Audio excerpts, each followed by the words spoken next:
मी खामसवाडीचा रहिवासी आहे, तालुका जिल्हा धाराशिव. आमच्या गावामध्ये एक नको तो प्रकार घडलेला 28 तारखेला डॉक्टर बाबासाहेब आंबेडकरांची जयंती संपल्यानंतर तिथे शांततेची जयंती पार पडली. त्याच्यानंतर आम्ही काही कारणास्तव घराकडे जात होतो. घराकडे जात असताना आमच्या गावातील काही समाजकंटकांनी एक गालबोट लावण्याचा प्रयत्न केला. घराच्या दिशेने जात असताना मी आणि माझ्या मामाचा मुलगा अमर सतीश सोनवणे जात असताना गाडीवरती त्यांनी रस्त्यात गाडी लावली होती. 3-4 पिऊन तिथे थांबलेली लोक माझी मुलं होती, तर त्यांनी आम्हाला शिवीगाळ करण्याचा प्रयत्न केला. तिथून आम्ही माफी मागून सदर आमच्या घरापर्यंत पोहोचलो. घरापर्यंत पोहोचल्यानंतर हे प्रकरण तिथंच मिटवलं होतं किंवा ते प्रकरण वाढायला नको पाहिजे होतं, म्हणून आम्ही सदर लोकांची माफी मागून घरापर्यंत पोहोचलो. त्याच्यानंतर काही समाजकंटकांनी कट रचून मुद्दाम असा प्रकार घडावा गावात की याच्या अगोदर असा प्रकार कधी झाला नाही, असा प्रकार त्यांनी त्या दिवशी घडवला. मी आणि माझ्या मामाचा मुलगा अमर घरी बसलेलो असताना काही 15 ते 20 लोकांनी आमच्यावरती अचानकपणे हल्ला केला. त्या हल्ल्यामध्ये माझ्या मामाचा मुलगा अमर सतीश सोनवणे याच्या डोक्याला गंभीर दुखापत झालेली आहे. तो हॉस्पिटलमध्येच आहे. मला मुक्का मार लागलेला आहे. बऱ्याच ठिकाणी माझ्या पण इजा झालेल्या आहेत. ह्या गोष्टीचा निषेध आम्ही सगळ्या गावकऱ्यांनी केला. तिथून आम्ही त्याच दिवशी संध्याकाळी बेंबळी पोलीस स्टेशनसाठी निघालो. आम्ही त्यांच्या विरुद्ध FIR दाखल केला. तिथून पुढची प्रोसेस चालू झाली. त्याच्यानंतर आपल्या DYSP साहेबांनी तात्काळ गुन्ह्याची दखल घेऊन घरी येऊन पंचनामा वगैरे केला. सदर पुढील तपास हा पोलीस प्रशासन करत आहे. तर याच्यामध्ये आम्हाला पोलीस प्रशासनाला एवढंच विनंती आहे की सदर गुन्हा हा खूप गंभीर आहे. याच्यामध्ये आमच्या गावातील मुलांना धोका आहे किंवा काही विरोधाकडून होण्याची शक्यता आहे, चान्सेस आहेत. एवढा गंभीर गुन्हा झालेला असून देखील त्यांना कुठल्याही गोष्टीचं भान नाही आहे. ते डायरेक्ट असं सांगतात की माझी जमीन आहे, मी परत ह्याच गोष्टी करेन, जाऊ दे माझी एवढी जमीन गेली तर काही फरक पडत नाही. मी ह्या सदर गुन्ह्याबद्दल खूप गांभीर्यानं आहे, माझं गाव गंभीर आहे. सदर गुन्ह्याचा जर पोलीस प्रशासनाने वेळेस बंदोबस्त करावा. आरोपी अजूनही फरार आहेत, त्यांना कुठल्या पद्धतीची अटक झालेली नाही आहे.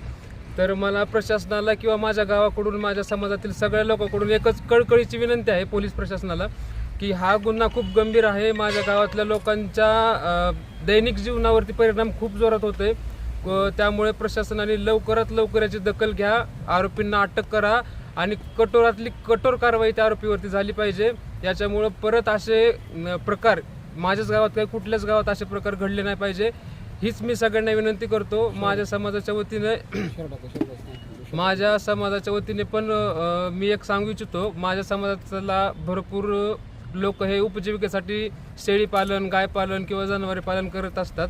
तर याच्यामध्ये हा विषय असा ऐकण्यात आला आम्हाला की आता बघतो मी शेळ्या कुठे घेऊन जातात, माझ्या बांधाला यायचं नाही, माझ्या शेतात पाय ठेवला तर मी पाय तोडून काढेन, अशा प्रकारचं माझ्या गावामध्ये वातावरण झालेलं आहे. सदर गुन्हा जो आहे हा पोलीस प्रशासनाने व्यवस्थित हाताळावा. याच्यावरती आमच्या गावकऱ्याकडून एकच प्रतिष्ठेची मागणी आहे की आम्ही कुठले आतापर्यंत कायद्याचं उल्लंघन केलं नाही आणि आम्हाला कायद्यात बसून आणि कायद्याच्या चौकटीत बसणारच न्याय पाहिजे आणि आरोपींना कठोरातली कठोर कारवाई झाली पाहिजे. कारण त्यांचा विषय असा आहे की आरोपीच्या प्रत्येकाच्या घरी जमीन आहे, प्रत्येकाला तोच पॉईंट ऑफ व्ह्यू आहे त्यांचा की काय होतंय, माझं एखादं एकर जाईन पण एखाद्याचा जीवच मारून मी. ह्या गोष्टी कितपत योग्य आहेत? उद्या जर माझ्या समाजातल्या मुलाला काय झालं किंवा मला काय झालं तर ह्या गोष्टी खूप गंभीर आहेत. पण अजून पण प्रशासनाने याच्यावरती कडक कारवाई व कठोर प्रशासनाने कारवाई करून लवकरात लवकर आरोपीला अटक करावी, हीच आमच्या समस्त खामसवाडीच्या जनतेकडून मागणी आहे. काय प्रकार घडला होता नेमका? प्रकार हा घडला की मी ज्यावेळेस तिथं बसलो होतो ना, मी तिथून मिटवून आलो, मी घरासमोर बसलेलो असतो. काय घडलं होतं म्हणजे काय मिटवलं नेमकं? त्यांनी जे माझ्यासोबत शिवीगाळ झाली तिथं खाली गाडी अडवून, माझी गाडी अडवल्यानंतर मी त्यांना सांगितलं की बाबा मला जाऊ दे. तर त्यांनी मला असं डायरेक्टली बोलले की तुझा आवाज खाली कर, तू माजलास. ह्या गोष्टी झाल्या. त्याच्यानंतर हा जो आरोपी आहे खंडू गुळवे आणि रणजित गुळवे ह्या आणि सुरेश गुळवे, महेश वैजनाथ गुळवे, ओंकार गुळवे, राजेंद्र सुभाष गुळवे, सोमनाथ भोसले हे मुख्य आरोपी आहेत.